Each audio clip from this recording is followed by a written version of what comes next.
typologie des entreprises, comment on peut classer les entreprises en fonction d'un certain nombre de critères.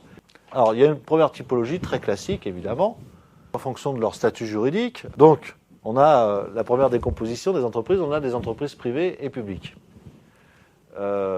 Qui n'a un sens, cette décomposition n'a un sens que d'un point de vue juridique. D'un point de vue économique, j'ai bien peur que les entreprises, qu'elles soient privées ou publiques, finalement, elles se comportent de la même manière.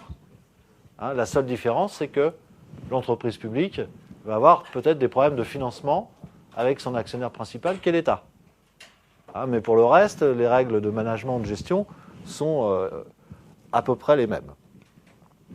Donc ensuite, dans les entreprises privées, on a les entreprises individuelles, dont le statut d'auto-entrepreneur, et puis des statuts que vous connaissez, le URL, la SASU, et plus récemment l'entreprise individuelle à responsabilité limitée.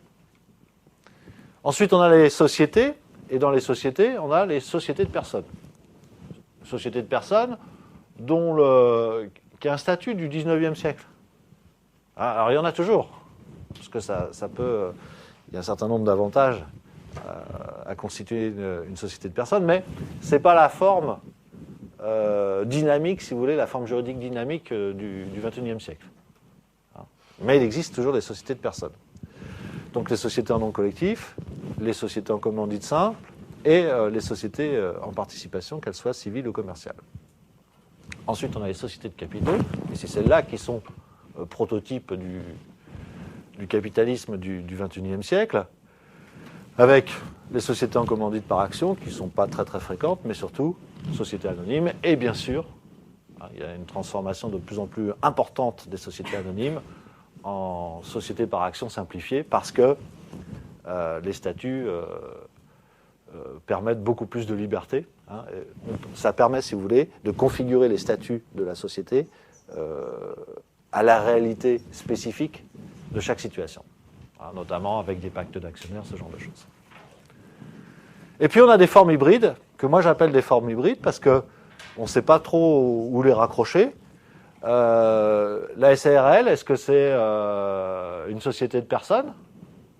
C'est une grande question.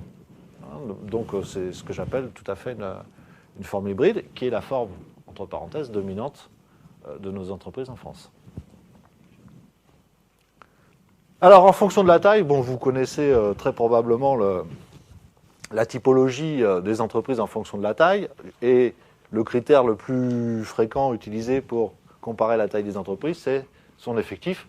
Ce n'est pas forcément pertinent, puisque vous avez des industries de main-d'œuvre et vous avez des industries capitalistiques, c'est-à-dire des activités qui sont caractérisées par le fait qu'on ait besoin d'énormément de gens, la confection par exemple, et puis vous avez des activités où il n'y a pratiquement personne, parce que tout est automatisé. Si vous allez dans les usines de Danone qui fabriquent des yaourts, vous verrez que ce sont des chaînes de production aseptisées, des sortes de salles blanches, et vous avez des usines qui fonctionnent avec en permanence au maximum une dizaine de techniciens.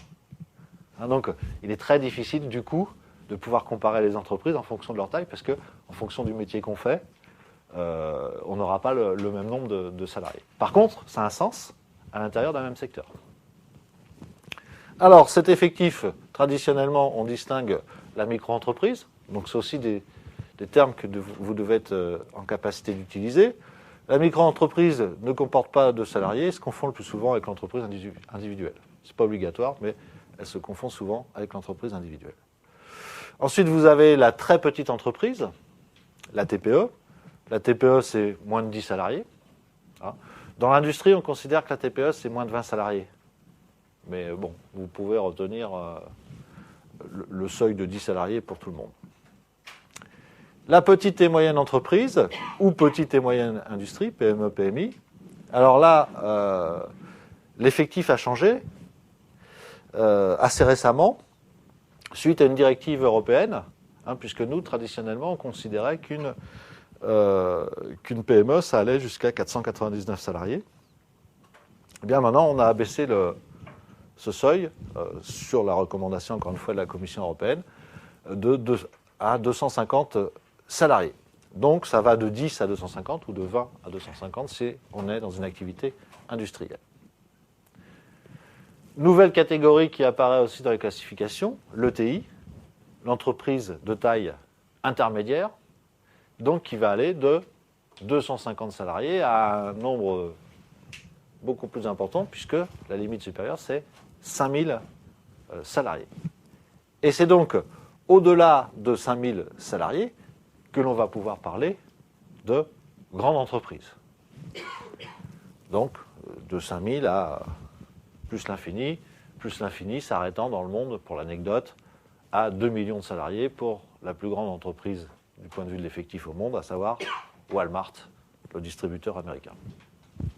Activité de main-d'œuvre, s'il en est, que l'activité de distribution. Donc, pour l'administration fiscale, parce que c'est quand même des choses que vous serez amenés à fréquenter, pour l'administration fiscale, on considère qu'une PME est une entreprise qui ne dépasse pas 2 des 3 seuils suivants. Donc, outre je vous ai donné le premier critère, 250 salariés, et ensuite vous avez un total bilan qui est inférieur à 3 650 000 euros et un chiffre d'affaires qui doit être inférieur à 7 300 000 euros. Ce sont les seuils retenus en 2010 par l'administration fiscale. L'entreprise est différente en fonction de ce qu'elle fait, oui, donc l'activité reste un critère déterminant de segmentation des entreprises. Alors, on a une appartenance à une branche d'activité. Je vous rappelle que dans une branche d'activité, on va retrouver toutes les entreprises qui fabriquent le même produit. Donc, on va y associer des entreprises monoproduits, plus des bouts d'entreprises multiproduits. Donc, ça ne suit pas très bien la logique de l'entreprise, la notion de branche d'activité, mais en tous les cas, ça permet, quand on fait des études sur la concurrence, ça permet de mesurer, par exemple, les chiffres d'affaires réalisés sur un produit très précis. Ce qu'on utilise le plus, c'est le classement par secteur d'activité, puisque dans un secteur d'activité, on classe les entreprises en fonction de leur activité principale. C'est la logique de l'activité principale. Par exemple, Renault, son activité principale, c'est d'assembler des véhicules, mais en même temps, Renault fait du matériel agricole, ou Renault fait du matériel militaire, ou Renault produit des automates industriels. Donc voilà, ces produits-là, on englobe tout dans le secteur automobile, en fait. Donc là, on a une réalité d'affaires un petit peu moins nette, puisqu'on va associer des choses qui ne devraient pas l'être, surtout quand les entreprises sont diversifiées, mais en même temps, on respecte l'unité des entreprises. Dans les secteurs, on a des entreprises entières, contrairement à des branches où on peut avoir des bouts d'entreprise. Enfin, appartenance à une filière de production.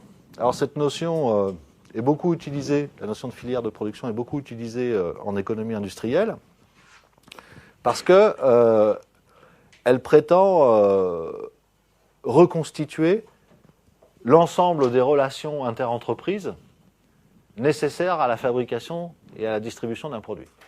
Par exemple, si vous prenez la filière textile-habillement, qu'est-ce qu'il y a dans la filière textile-habillement ?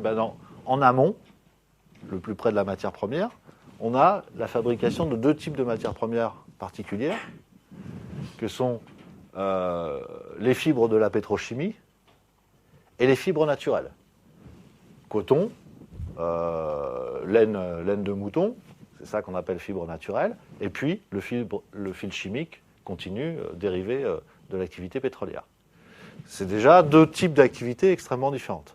Après, quand vous redescendez, vous avez 2 grands types de technologies utilisées dans le textile et l'habillement. Vous avez le tricotage et le filage. Les entreprises qui proposent de la maille tricotée, et celles qui, c'est très technique, je suis désolé, et celles qui filent, ce sont 2 métiers totalement différents. Elles ne font pas du tout la même chose, et ce sont des acteurs très très différents. Ensuite, on a les gens qui vont, à partir des tissus ou vont constituer des vêtements. Donc on a la confection, toutes les entreprises qui font de la confection, mais entre-temps, on a aussi des acteurs qui sont spécialisés dans l'impression du tissu, dans l'enrichissement du tissu, le traité anti-tache, anti-froissement, etc., ce qu'on appelle l'ennoblissement du tissu. Et puis enfin, derrière, on a l'appareil de distribution avec le client final. Alors l'appareil de distribution, on a les généralistes, on a les spécialistes, on a bien évidemment aujourd'hui ce qui l'emporte dans la distribution, c'est les chaînes volontaires qui sont fédérées par une marque. Alors ce qui est intéressant dans la notion de filière, c'est qu'on va regarder au cours du temps où se trouve le pouvoir. Alors dans l'exemple de ma filière textile-habillement, jusqu'aux années 80 en gros, le pouvoir il est aux industriels. Les industriels qui disent, ben voilà, nous, technologiquement, c'est faire ça, on vous propose tel type d'imprimé, tel type de tissu, et finalement, en fonction de ça, les gens dans les réseaux de distribution vendaient les produits qu'on leur proposait.